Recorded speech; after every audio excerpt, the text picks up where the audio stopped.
बोलते रहे ममता बनर्जी को, कांग्रेस के लोगों को कि भाई अब जो एजेंडा तय कर रहे हैं उस एजेंडा में पूरे देश में जातीय जनगणना कराएंगे, ये डालिए। उन लोगों ने मना कर दिया, आप रिकॉर्ड देख लीजिए, उन्होंने उसमें नहीं डाला और आज उसकी चर्चा कर रहे हैं। तो ये तो एक आदमी हम लोग थे नहीं, वहाँ तो 100 आदमी था उस मीटिंग में। आप अपने सोर्स से वेरीफाई कर सकते हैं और जो अन्य लोग थे उनसे वेरीफाई कीजिए कि नीतीश जी ने कहा कि नहीं कहा। वहाँ पर हम लोग थे उस मीटिंग में, हम लोगों ने भी कहा, सारे लोगों ने, हमारे उस समय के राष्ट्रीय अध्यक्ष ललन बाबू, उन्होंने भी कहा, सब लोगों ने इस बात को रखा वहाँ और लेकिन उसका पूरा विरोध किया। कांग्रेस ने हम लोगों को सूचना दिया इसको टेकअप करेंगे तो ममता बनर्जी बायकॉट कर देंगी। ये सब हुआ है वहाँ पर। राहुल गांधी के बिहार आने पर संजय झा ने कहा, यह दूसरी बार बिहार आ रहे हैं। जो 4 को रिजल्ट आएगा, परिवारवाद के पॉलिटिक्स का अंत है। अब उनके आने से चुनाव जब ख़त्म हो रहा है तब बिहार आ रहे हैं। आप समझ सकते हैं बिहार के प्रति उनकी क्या भावना है। जातिगत जनगणना को लेकर शकील अहमद के द्वारा उठाए गए सवाल पर संजय झा ने कहा, मुंबई में मीटिंग हुई, वहां पर नीतीश कुमार जी बोलते रहे, ममता बनर्जी को कांग्रेस के लोगों को एजेंडा तय कर रहे हैं, उसी एजेंडा पर पूरे देश में जाया जाएगा, जनगणना करेंगे। इन लोगों ने मना कर दिया, आज उसकी चर्चा कर रहे हैं। उस मीटिंग में हम लोगों ने भी कहा, सारे लोगों ने, राष्ट्रीय अध्यक्ष ललन सिंह थे, उन्होंने भी कहा कि सब लोगों को इस बात को रखा, लेकिन उसका पूरा विरोध कांग्रेस ने किया था।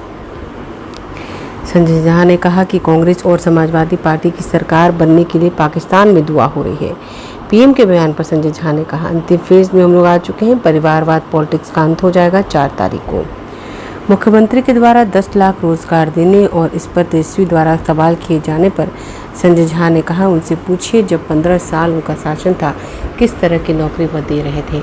सारे उद्योगपति को उन्होंने भगा दिया था, जो नौकरी देता है, सारे चीनी मिल को बंद कर दिया, डॉक्टर भाग गए, कोई नहीं बचा। बड़ी कृपा की बिहार के ऊपर राहुल गांधी जी ने कि 1.5 महीना में ये दूसरी बार आ रहा है, लेकिन उनके आने से ये पूरा जो ये चुनाव जो 4 को रिजल्ट आएगा, परिवारवाद के पॉलिटिक्स का अंत है।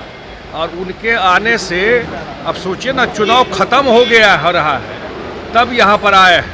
आप सोच सकते हैं कि बिहार के प्रति उन लोगों की क्या भावना है। तेजस्वी यादव ने एक सूची जारी की है और कहा है कि मुस्लिम जातियों की सूची है, केंद्रीय सूची, जिनको गुजरात में पिछड़े वर्ग में आरक्षण मिलता है, और कहा है कि 13 वर्ष तक वहाँ पे नरेंद्र मोदी। मुझे उसकी जानकारी मुझे नहीं है, क्या सूची है और क्या जारी किया। सर, जातिगत गणना को लेकर कल आपने कहा था, एक बड़ा आरोप कांग्रेस पर लगाया था। नीतीश कुमार ने कहा कांग्रेस ने विरोध किया, टीएमसी ने विरोध किया, उसका कांग्रेस ने विरोध नहीं किया। शकील अहमद खान से जब हमने पूछा तो उन्होंने कहा कि पूरी की पूरी जमात झूठ बोल रही है। एक बड़ा आरोप आप लोगों पर लगाया। भाई साहब, ऐसा है उस मीटिंग में तो थे नहीं जो बोल रहा है, और उस मीटिंग में जो बम्बई में मीटिंग हुई और एजेंडा तय हो रहा था, वहाँ पे नीतीश कुमार जी बोलते रहे ममता बनर्जी को, कांग्रेस के लोगों को कि भाई अब जो एजेंडा तय कर रहे हैं उस एजेंडा में पूरे देश में जातीय जनगणना कराएंगे, ये डालिए। उन लोगों ने मना कर दिया, आप रिकॉर्ड देख लीजिए, उन्होंने उसमें नहीं डाला और आज उसकी चर्चा कर रहे हैं। तो ये तो एक आदमी हम लोग थे नहीं, वहाँ तो 100 आदमी था उस मीटिंग में। आप अपने सोर्स से वेरीफाई कर सकते हैं और जो अन्य लोग थे उनसे वेरीफाई कीजिए कि नीतीश जी ने कहा कि नहीं कहा। वहाँ पर हम लोग थे उस मीटिंग में, हम लोगों ने भी कहा, सारे लोगों ने, हमारे उस समय के राष्ट्रीय अध्यक्ष ललन बाबू, उन्होंने भी कहा, सब लोगों ने इस बात को रखा वहाँ और लेकिन उसका पूरा विरोध किया। कांग्रेस ने हम लोगों को सूचना दिया इसको टेकअप करेंगे तो ममता बनर्जी बायकॉट कर देंगी।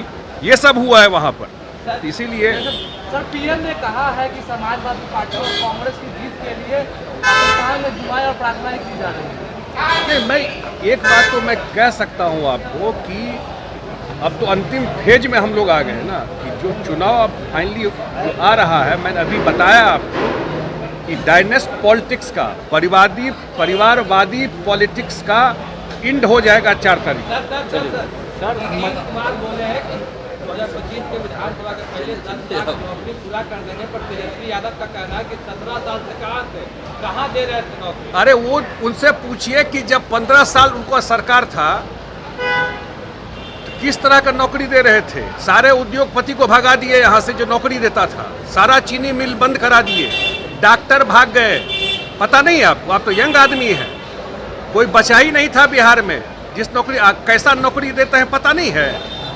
जमीन के बदले नौकरी है ना भाई, यही नौकरी ने दिए हैं। नीतीश कुमार जी रिकॉर्ड पे बता रहे हैं कि जब डबल डिजिट जीडीपी बिहार का हुआ 2006 के बाद तो अपॉर्चुनिटी बढ़ा यहाँ पर लोगों का, रोजगार मिलना शुरू हुआ, नौकरी 6 में भी दिए थे, इतने टीचर की बहाली किए पंचायत के माध्यम से। आंखें जो आपका चैनल है उसके लिए और उसके दर्शकों के लिए 2 लाइन की हम शुभकामनाएं अपने ढंग से देते हैं। आप सब में मिठास घुल जाए बांसुरियों बीन की तरह, और लोग आपको भी प्यार करने लगे वैक्सीन की तरह। हंसते रहें, मुस्कुराते रहें और देखते रहें आंखें न्यूज 24। अगर आपने अभी तक हमारे चैनल को सब्सक्राइब नहीं किया है तो हमारे चैनल को जल्द से जल्द सब्सक्राइब करें, लाइक करें, शेयर करें। अगर आप भी अपने दुकान, प्रतिष्ठान, school, college, coaching centre, restaurant, cafe का विज्ञापन देना चाहते हैं, वो भी किफायती दर पर, तो आंखें न्यूज 24 लेकर आया है आपके लिए एक सुनहरा मौका। आंखें न्यूज 24 न्यूज पोर्टल की दुनिया में बिहार का सबसे उभरता हुआ चैनल, जहां बिहार झारखंड से जुड़े तमाम बड़ी खबरें देखने को मिलती है। तो देर किस बात की, आज भी जुड़े आंखें न्यूज 24 के साथ संपर्क करें हमारे व्हाट्सएप नंबर 8935876430 पर। क्या आप पत्रकारिता के क्षेत्र में अपना कैरियर बनाना चाहते हैं? तो आज ही Royal Ashoka Institute of Mass Communication and Journalism में अपनी जगह सुनिश्चित करें।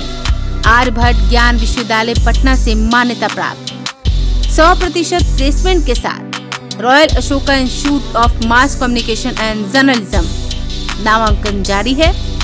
हमारा पता है DS/16 गायत्री मंदिर के समीप, कंकड़ बाग, पटना 8,20,000। आप हमें संपर्क भी कर सकते हैं। हमारा मोबाइल नंबर है 9955456126।